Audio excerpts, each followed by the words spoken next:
West Denver. Sleep deprived and heavily caffeinated. All right, let's do this then. This is the Jeff and Bill Show. I don't agree with that. They don't always agree, but hey, at least they have coffee. Coffee. And each other. I love you, man. God help us. I want to bless him. We need all the help we can get. Now here's Jeff Hunt and Bill Thorpe. The Jeff and Bill Show on News Talk 710 KNUS. Well, it's 8 a.m. in the Mile High City on this Monday, September 8th, 2025. Good morning, Denver, Colorado. You've tuned into the Jeff and Bill Show, News Talk 710 KNUS. I'm your co-host, Jeff Hunt, along with Bill Thorpe, bringing you the freshest news, hottest takes from the right, left, and center. Goodness, follow me on X at Jeff Hunt for the more unfiltered takes.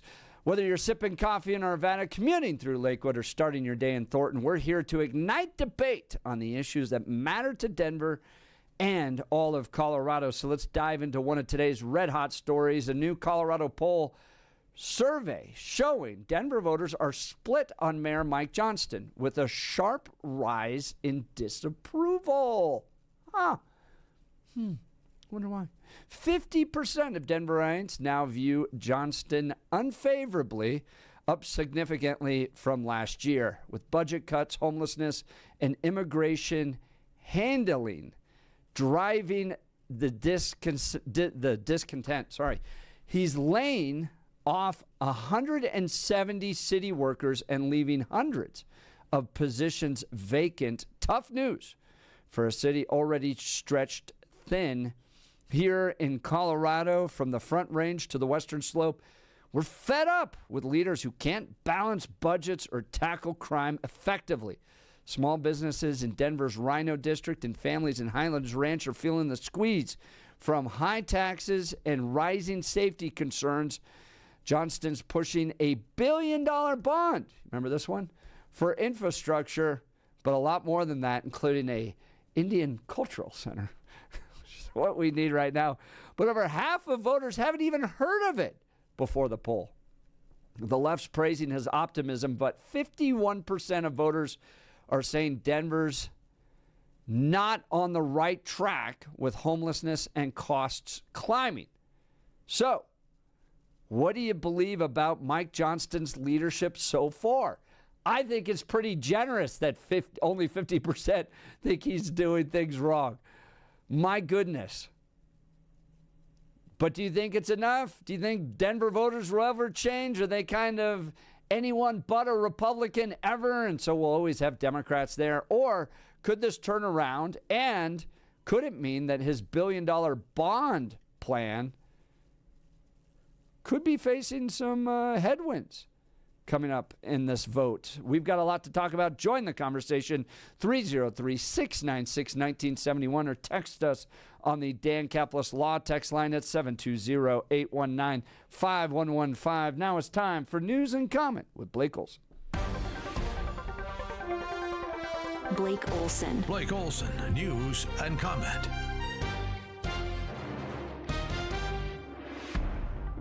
Good morning. Monday.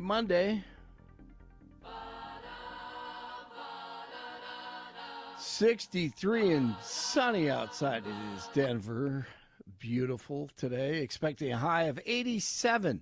This portion of the news sponsored by Pastor Camp Heating and Air Conditioning at 303-777-1234 to learn more about special savings opportunities on Lennox equipment. Our top story, DJT has just appealed to the Supreme Court asking permission to freeze billions of dollars in foreign aid. 47 had to do this, well, because of those commie judges, activists, quote-unquote judges, who declared themselves king or queen and ordered Trump to spend the aid money.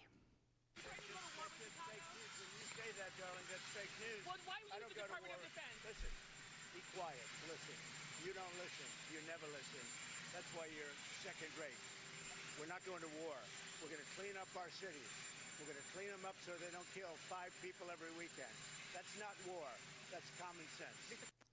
The media doesn't understand that this is a war on crime, and DJT just wants to help in Chicago. where 5 people are dead after shootings over the weekend. 18 were shot. We could solve Chicago very quickly, but we're going to make a decision as to where we go over the next day or two. When you look at what happened to D.C. in a short period of time, honestly, it's amazing.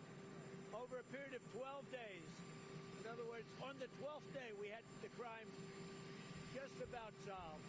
And right now, people are walking out. They're going out right now to restaurants all over D.C., whereas if you go back a year ago or 6 months ago, nobody was going out. And they're losing their minds in Boston also this morning as ICE continues to do their job. South Korea's foreign minister will be in the U.S. today to help bring home some 300 Korean workers arrested last week for working illegally at a Hyundai plant in Georgia. The plan is to fly the workers, mostly employed by subcontractors, home on chartered flights. South Korea's government has expressed displeasure with the public release of the footage of the arrest while it has been trying to finalize a trade deal with the U.S. 47 speaking at the Museum of the Bible in D.C. this morning. His appearance coincides with a public meeting held by the Department of Justice's Religious Liberty Commission to gather information and testimony on issues related to religious freedom in America. That's one of the best museums out there. If Is you've it? ever been to Washington, D.C., you got to make it a point to go to the Museum of the Bible. Fantastic. I've spent Right. 8 hours in that museum. I mean, everything from like early manuscripts to how the Bible influenced, the Civil War, the battle for equality in this nation. I mean, it's a history. Plus, I mean, they have some of the earliest manuscripts, and then when you get to walk through some of the like exhibits of what it was like when Jesus was around and little huts and what people live like. It's just so cool. It is. So you were cool. there for 8 hours, and you probably could go back for another 20, easily, right? Easily. Yeah, I love that amazing. museum. It's one of my favorites. We hosted events there when I ran the Centennial Institute there with Betsy DeVos. We hosted a conversation there.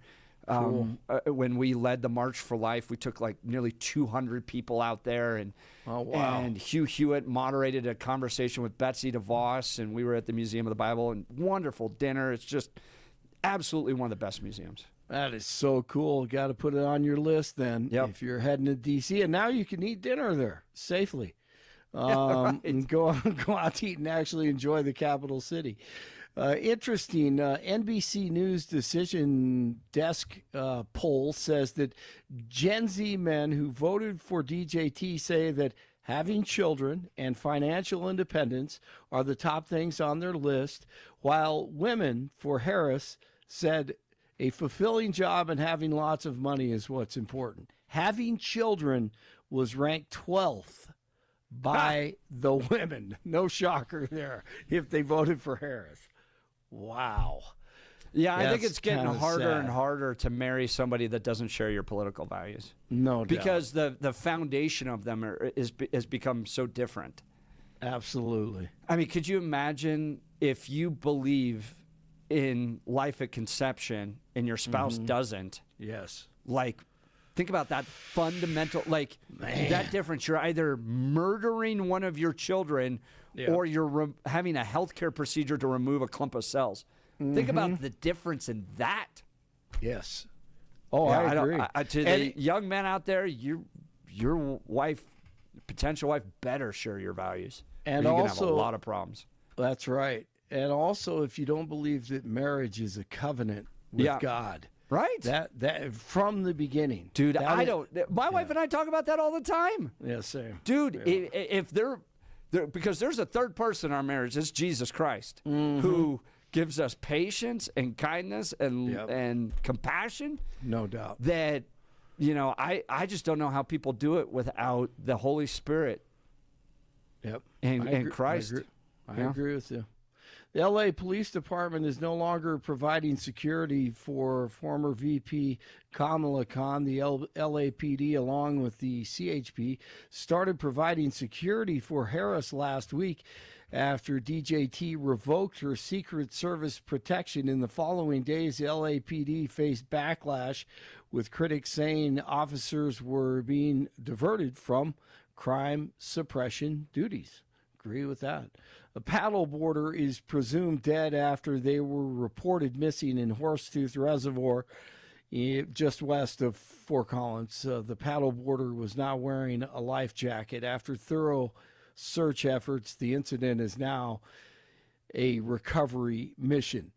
A boy has died after a house party shooting in Denver. The shooting in the 1100 block of North Syracuse Street was reported on social media early Saturday morning. Investigators say the boy was shot in a parking lot outside the party and died after he was taken to the hospital. No arrests have been announced. And just get it done. The Broncos are 1-0 after kicking off the season against Tennessee with a victory. Bo Nix, 25 of 40, 176 yards, 1 touchdown, 2 interceptions, fumbled the ball away once. R.J. Harvey, 70 yards. Dobbins with 63 yards. Cortland Sutton, 6 catches and a touchdown. But the defense was great again, made it difficult on quarterback Cam Ward, rookie quarterback. Same look with the elbow brace and all. Cam Ward in the end zone goes down. It's Jonathan Cooper. They're going to mark him outside of the end zone. One-step punt. And that was huge for the Broncos. Especially a young quarterback, his greatest friend can be a run game. And so if we were able to keep him in the pocket and force him to try to beat us, we felt we'd take advantage of that. Head coach Sean Payton, the Ravens were leading the Bills late last night by 15, halfway or late in the fourth quarter. Then everything unraveled. Derrick Henry was running all over the Bills, and then Mitchell Payton, first-year player, I should say, is the man protecting, and Henry lost the football. And the Bills are down there. Oh, yes, they were. And then in the end, kicker Matt Prater, former Bronco, with a winning 32-yarder, 41-40. Buffalo wins it. Aaron Rodgers, he wins with the Steelers with his new team. He looked good against the Jets. Micah Parsons and the Packers over the Lions at Lambeau. And in college football, the Buffs win over the weekend, as does Wyoming. UNC looked like they were going to pull off the upset against CSU, but they had a touchdown pass ripped away by the officials. Close call. They said it wasn't a catch by Carver Cheeks. CSU marches downfield, and they win it with seconds remaining. They escaped that one. 60 in Boulder, and we have 61 in Littleton, 63 in Denver. Jeff and Billy continue.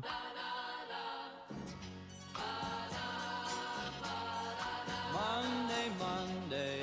Blake Olson, News Talk, 710 KNUS.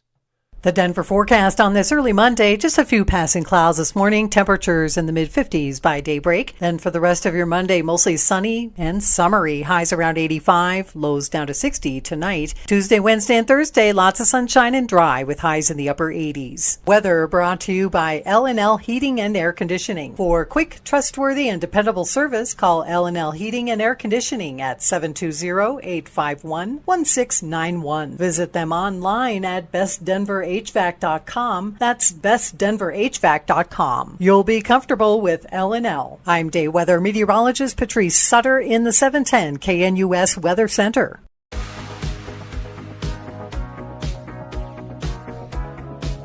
Welcome back to the Jeff and Bill show. We'll get to the phone lines here in a second. A little bit of bad news. We lost one of our regular listeners. Oh, yeah. Over the weekend. Eric Manning had passed away. Got notified by his family. He was a regular listener to lots of talk radio. Not just us, but guys over on some of the other stations as well. And so if you're in the talk radio world, you knew Eric Manning pretty well, passed away. His family's done a GoFundMe, help cover some of the funeral costs. I'll link to this on my X account. If you go to x.com/Jeff Hunt, I want to support Eric Manning. Our thoughts and prayers are with his family. We're sad to hear that he's gone. Yeah. Let's talk Mountain High Appliance real quick. They're continuing their Labor Day sales opportunity. Yep. You can still take advantage of it. Mountain High Appliance knows you work hard all year and you deserve to be rewarded. So why not take advantage of Labor Day Mountain High Appliance sales opportunities, rolling out their best prices of the year at all of their showrooms. Get over to Mountain High today for incredible savings on today's top brands. You could save up to $4,000 on select GE Profile kitchen packages, and their price match guarantee ensures you're getting the best deal. When you think appliances, think locally owned Mountain High Appliance. Let's go to the phone lines. Paul Applewood. Good morning, Paul. You're on with Jeff and Bill. Good morning. Good morning. My father has a bunch of guns in the basement. Both of my parents are dead. I'm not really an aficionado of guns, but the next administration, just because I have a bunch of guns downstairs, in the house that I live, I might be considered crazy. Yeah, that's it's part of what I'm worried about there, Paul, is the idea that that some of the liberals will eventually define multiple gun ownership as an indication of mental illness. That's part of what we were talking about last hour with, who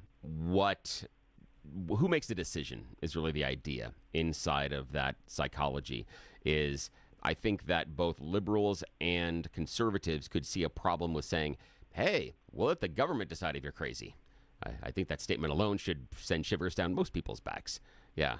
And it changes, we have a vote every 4 years and state elections, and it changes.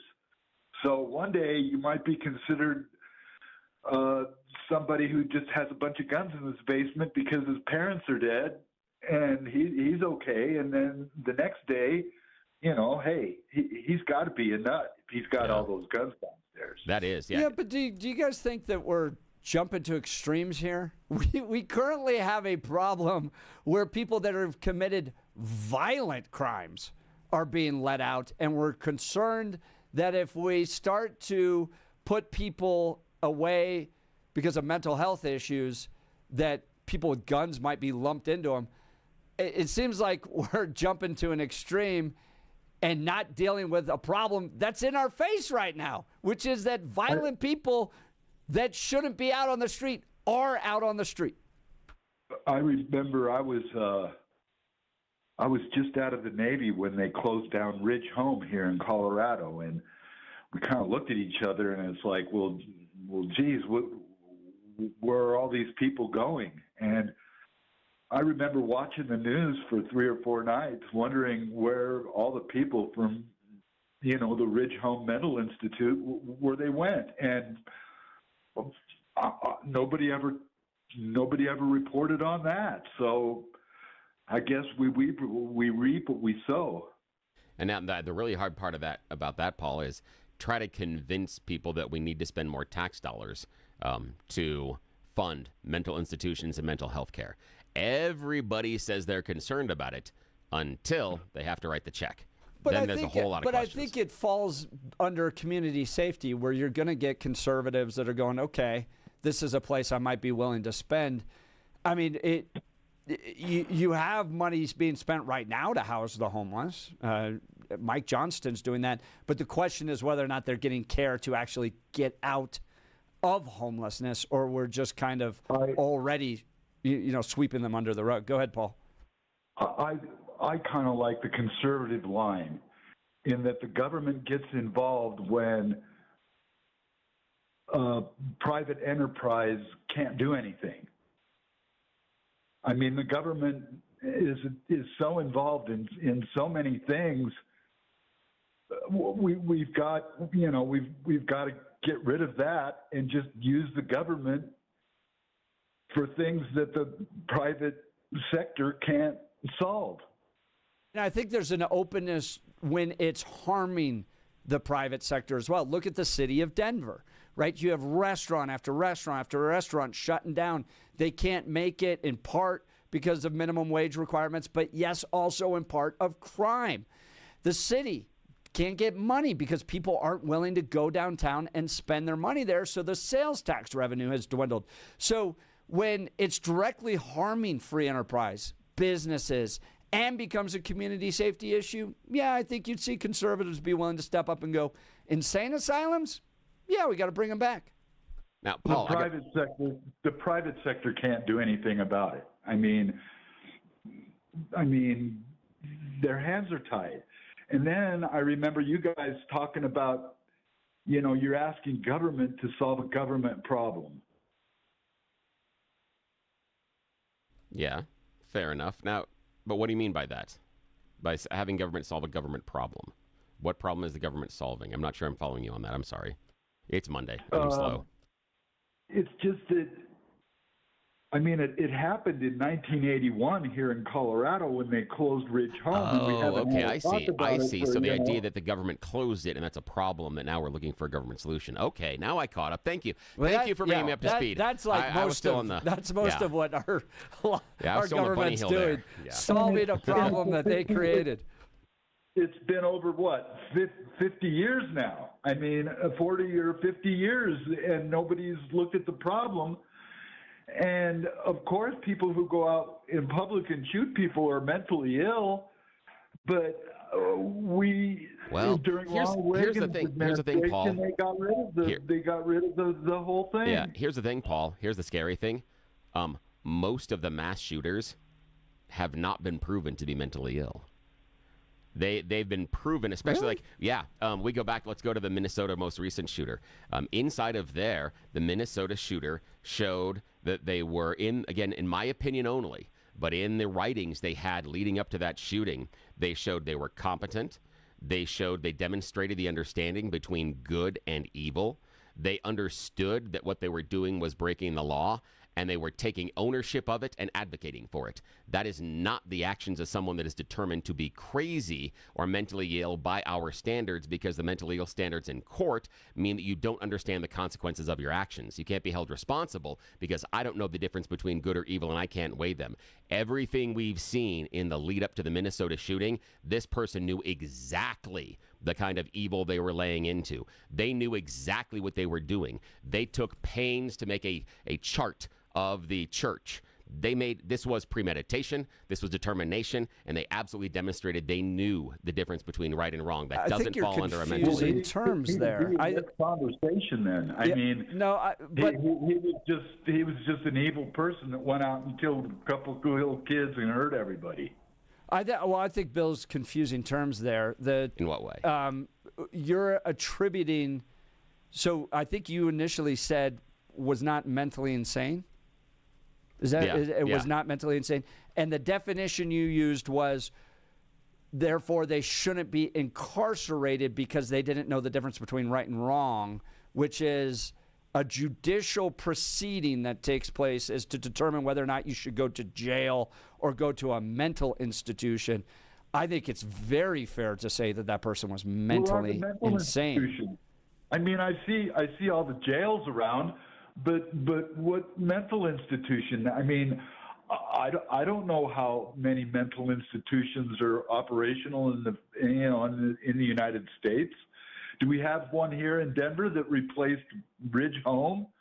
So they, are crazy people ending up in prison? And of course, no matter what you say, you have to be a little crazy to go out there and let a gun loose on innocent people. Isn't that one of the definitions of crazy to begin with? I agree with you, Paul. Thanks so much for the call. That's Paul from Applewood. Paul's line will be open. Give us a call at 303-696-1971 or text us on the Dan Caplis Law text line at 720-819-5115. Speaking of Dan Caplis, Dan suggests you should choose a lawyer who shares your values because who you choose to represent you in an injury case says a lot about you to everybody involved in the case. Dan Kaplis is the son of a police officer and a former seminarian who's dedicated the last 40 years of his life to helping people who are hurt in serious motor vehicle crashes. Dan is believed to be the only lawyer in Colorado history to win 5 straight multi-million-dollar verdicts in Colorado crash cases. Dan is also believed to have won the largest truck crash verdict in Colorado state history. Dan Kaplis is the official law firm partner of the Denver Nuggets and the Colorado Avalanche. Dan Kaplis Law is a serious firm for serious cases. Dan accepts righteous injury cases on a percentage fee basis so that he can represent good people from all walks of life without regard to ability to pay. So if you need Dan's help, give him a call. Here's the phone number, 303-770-5551. That's 303-770-5551, or hit dankaplisLaw.com. That's Dan, C-A-P-L-I-S law.com. Billy, should we go to Ken in Aurora? Let's do sure. Ken, Aurora. Good morning, Ken. You're on with Jeff and Bill. Morning, guys. Morning. So, yeah, the last caller, I worked at Ridge Home, and a lot of the people that were there ended up getting distributed to what are called satellite homes. So a satellite home essentially cost about half of what it took to keep that institution running per client or per bed. So that was what happened. But a lot of this whole thing, this whole trend toward what's considered to be mental illness or not, is somewhat driven by Geraldo Rivera back in the 70s, found a asylum back in New York where, according to that report, these people were being treated inhumanely. And, you know, between what's considered to be retarded and mental illness, many times there's an overlap, but not always and not necessarily. Regardless, that started the whole trend. And then for a while, I worked for a kind of a group home, and it was the same thing. These people, they were considered like, you cannot leave these people on their own. You've got to administer some meds and feed them and look after them, et cetera. So essentially, I believe the government in this case probably ought to step in, because when you got too many mentally ill people, menacing, threatening, drugs, homelessness, because of various trends and things that have been allowed to happen, you got to do something about it. I mean, what does Trump say? Common sense. You can love him or hate him, but is that how we want to live as a society? To me, I think Denver has slipped on the hierarchy or the rank of a civilized economy. I got a question for you, Ken. Have we gotten to a place where you're determined, not your, I'm using your as the royal your, so I'm using this as our society, that your, meaning an individual, whatever individual that is, their determination on who or what makes someone mentally ill will be shaded or colored based on your politics? Are we going to let our politics determine who is mentally ill? And that could be something like our previous caller, who we could find liberals that would think, oh my gosh, you have more than 3 guns? You're freaking crazy.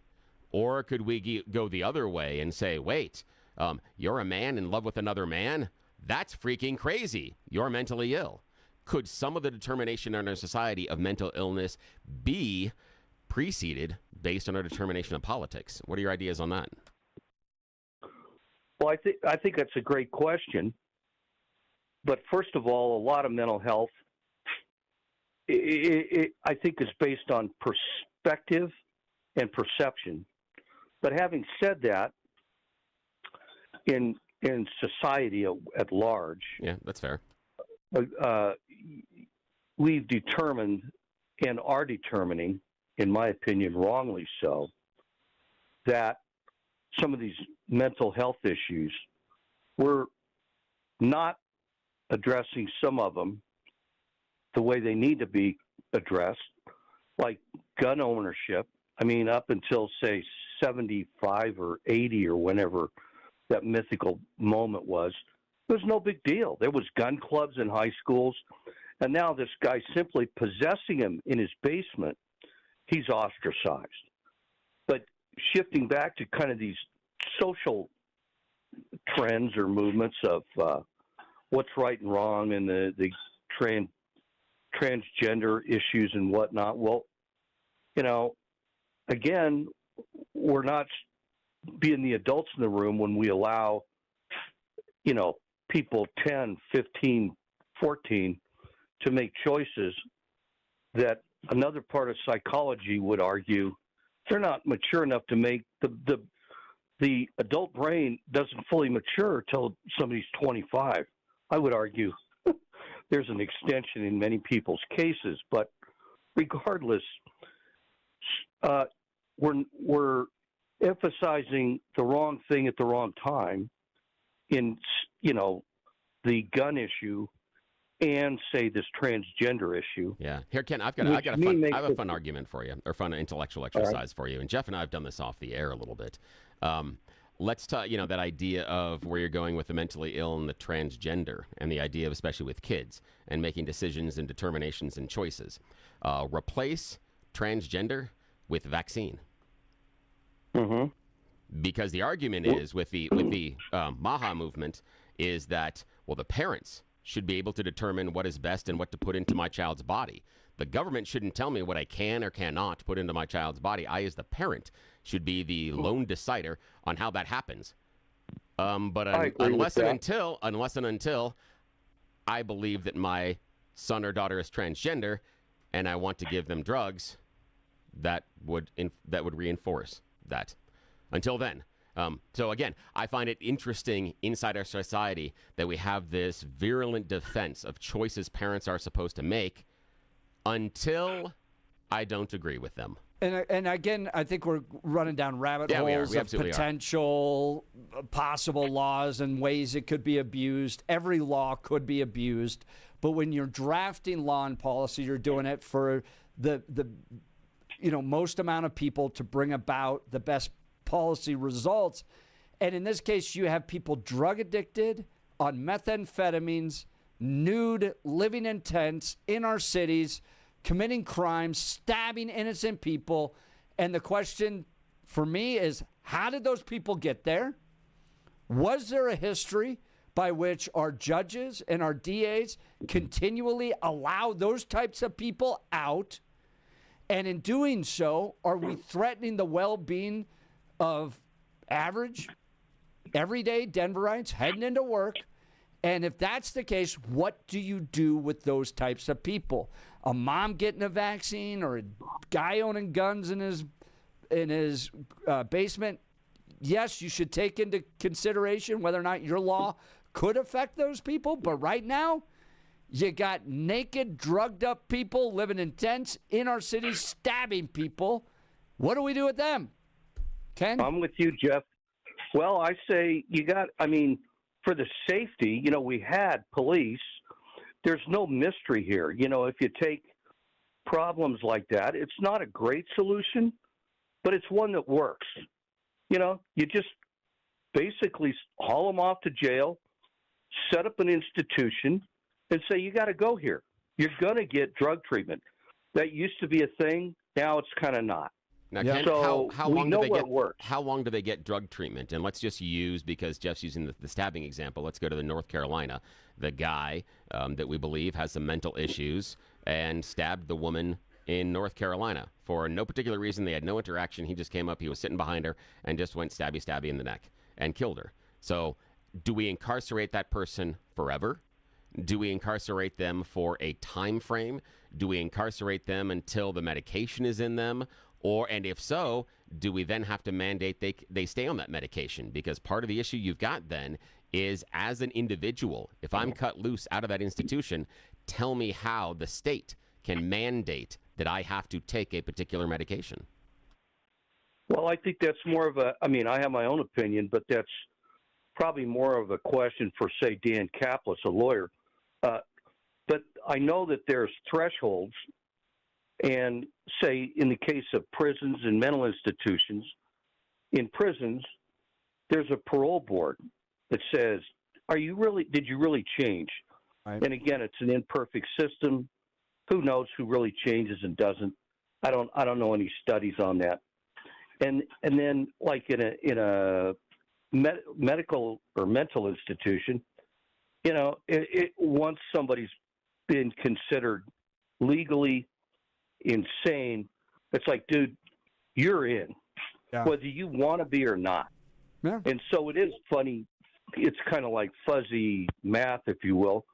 Who knows where that gray line is, where the real line is? I mean, to me, we've clearly crossed that threshold in the metro area and probably other major cities. And at the end of it all, if you track it all back, I think it's nefarious players in the background going towards socialism. In history, a lot of these things have been tried and succeeded or failed in other cultures and countries before. Got a question for you, Ken. First go around. Got a question. So if we talk about the idea, like the example of the guy in North Carolina needing to be institutionalized for the rest of his life, that costs money.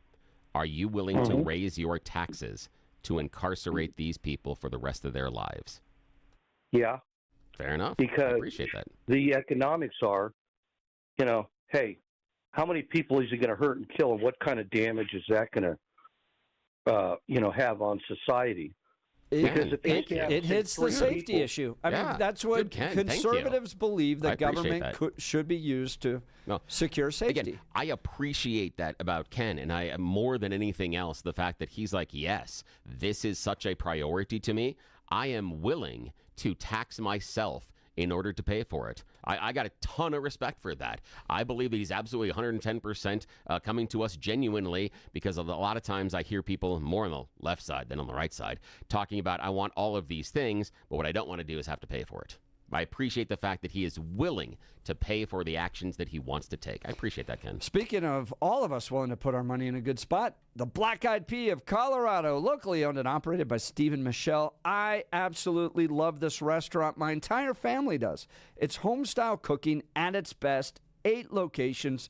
There's sure to be one near you. Bottom line, you want to take the family out to eat at the Black Eyed Pea. Go online at blackeyedpeacolorado.com and check out their featured menus that they run throughout different seasons in Colorado. They have special barbecue menus, burger menus, potato menus, and more. They've built a reputation in Colorado for the best home-cooked meal away from home. And it's better than that other home-cooked restaurant, Cracker Barrel. Just saying. They do catering. If it's a dinner party, rehearsal dinner, wedding reception, or company event, make it a success with Black Eyed Pea Catering. And no matter what the occasion, Black Eyed Pea gift cards are always great for your special someone. Birthday favors or holiday presents, they have you covered. I love everything about this restaurant. I know you will too. Support local.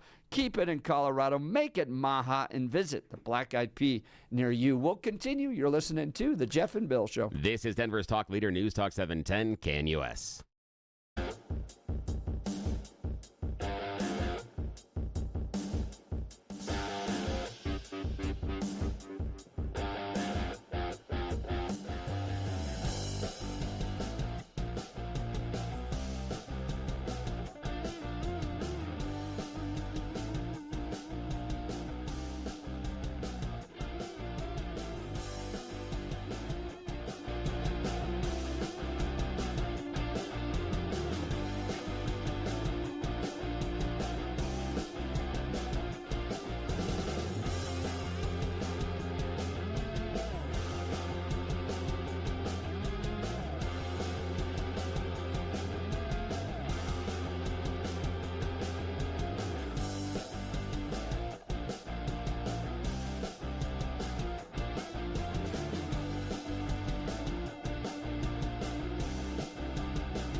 Well, it's all kind of combined together.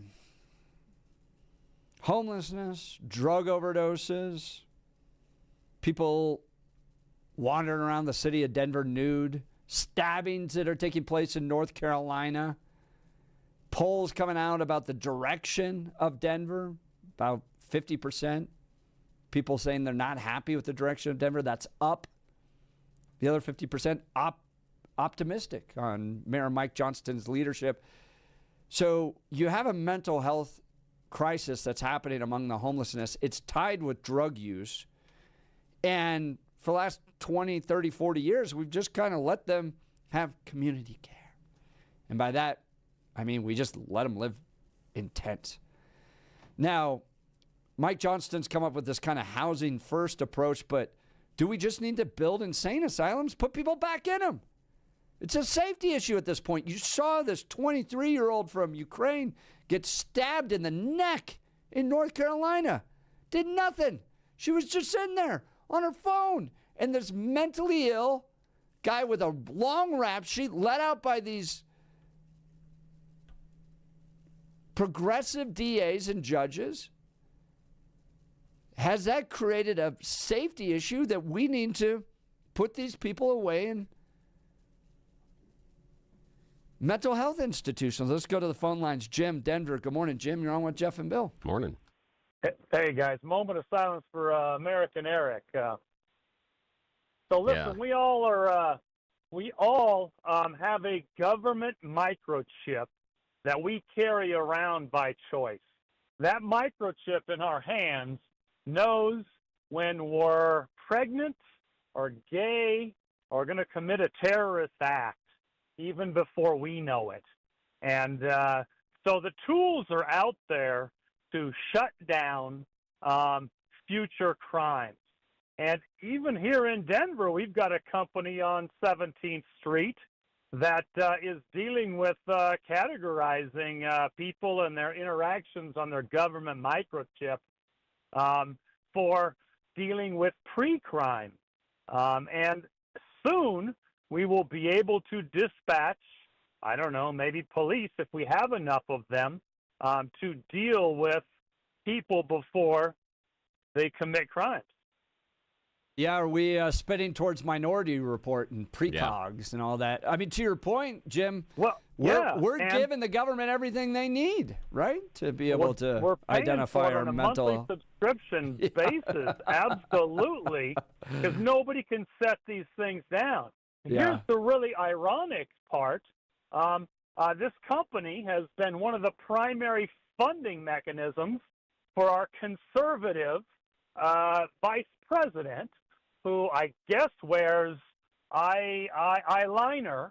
And here, for some serious irony, the person that heads this company is a homosexual, giving tremendous amounts of money to the Republican Party. Yeah, but Jim, I understand the concern about privacy, safety, all that. I'm looking at Do Better Denver. No, you don't. And they've got a video of a person just walking nude down, Clarkson and Colfax this morning. So here in the Mile High City, the number one big question there is, did they sunscreen beforehand? No. Because there's a lot of burning that can happen. Drug addicted, stumbling around. There's not a chance they put sunscreen on. But Jim, are we too concerned about the what ifs and the big bad shadows that exist out there when I've got a nude person walking down Clarkson and Colfax and there's nothing that's going to happen to them? They're not going to be put away. They're going to be released. They're going to find their drugs, and tomorrow they'll probably be walking nude back down Clarkson and Colfax. No one's going to solve any of these problems because the people that are tasked with solving our problems are politicians. And the politicians are more concerned with fundraising off the existence of the problems than taking care of the problem.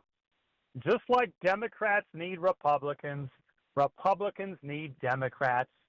God needs Satan in order to validate our social beliefs around us and our mental beliefs. Our mental state is only balanced when we have someone to look down upon. The thing, Jim, I do think you're correct in is the idea that they fundraise off of the difficulties because, and thanks for the phone call, that if they solve these problems, the programs would go away, the funding would go away, and their reason to be reelected. Jeff and I have talked about it for months here on the show. They're the arsonists and the firefighters. Exactly. That we think the best way to continue to stay in Congress as an elected official is to not get anything done, because then you got to go back and keep fixing this stuff that's broken. If you come and say, wow, did I accomplish a lot, and look at all the stuff that I've fixed, do you need to return? So, yes, but dysfunction is kind of baked into the system. To actual ideas and solutions. You have a stabbing of an innocent 23-year-old that took place. You have a nude person walking down Clarkson and Colfax this morning in Denver. And the way we've currently set up the system, they're going to walk free. Probably. Yeah. All right. This is the problem that I've got is unless we do something like a regular national mental health test, I don't know how we would ever get there. And remember, one, if we do, who's scoring it and who's designing that test? Two, what do we then use the results of that test to constrain your ability to do what? There's a nude person walking down the street. Just lock them up. Golly. I love you. I love you when there's a naked person walking down the street. Okay, we need to get to a commercial. You're listening to the Jeff and Bill Show. This is Denver's Talk Leader News Talk 710 KNUS.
Welcome back to the Jeff and Bill Show. Billy, what do you think of this poll? Denver voters shift approval for Mayor Mike Johnston. About 50% optimistic for the city's future. Others, though, not happy with the homelessness, the lack of businesses, the crime, all that stuff. He's basically a 50-50 mayor right now. Well, here's the thing, though, is when you kept coming back to the crime, is in that survey, it said 72% of voters say they feel safe in Denver.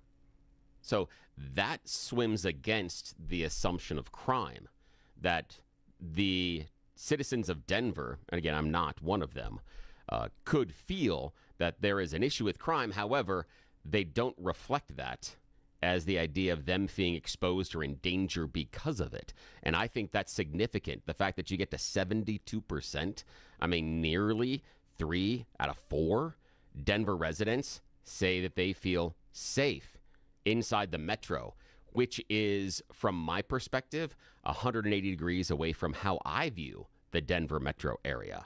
That, to me, would be somewhere I would feel less safe if I was moving. If I was going into certain neighborhoods and looking at moving my family into there, I would have more concerns in certain areas. Now, there are other places where I wouldn't have as many concerns, but I also couldn't afford to move on to those neighborhoods. So that's part of the reason.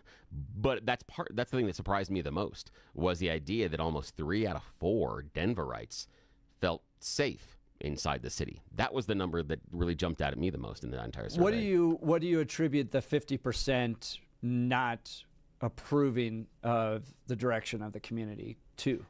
I would say a couple of things. One is there's going to be, in a small portion of it, but it's a small portion of people that don't think that Mayor Johnston is liberal enough. Because remember, when you say do not like the direction can be more in the direction we need to go and we're not going far enough, or against the direction we're going. Both of those cohorts exist inside that number, but I do believe it is a much smaller number that thinks that Johnston isn't moving in the right direction. Where I feel, and again, I'm probably just giving my own emotions voice rather than anything else, and I agree with, I acknowledge that. What I'm looking at is, I feel it is the enormous amount of money that was spent on homelessness and immigrants without a necessary return. And I feel that there's a large portion of Denver voters that look at that and say, if we hadn't spent that, maybe we wouldn't be cutting jobs and services. If we hadn't spent that, people that I know wouldn't be worried about not getting services they need. People I know may not get fired. We wouldn't still have jobs that are open. Maybe we could lean into more efficiency of government, having some of these positions open filled because we could afford to pay for them, rather than eating up the money this way. And that's my guess, is that it was a very, very inefficient way to spend a large portion of money. And now you're wondering, it's like the family that puts in the pool and goes, I have no idea how do you have any idea? Keeping up a pool is expensive. It's really expensive. And so they're surprised by that cost. I think that's part of it. Yeah, but that's just my opinion. Would love to hear from you. Give us a call, 303-696-1971, or text us on the Dan Caplis Law text line at 720-819-5115. You're listening to The Jeff and Bill Show. This is Denver's Talk Leader, News Talk 710, KNUS.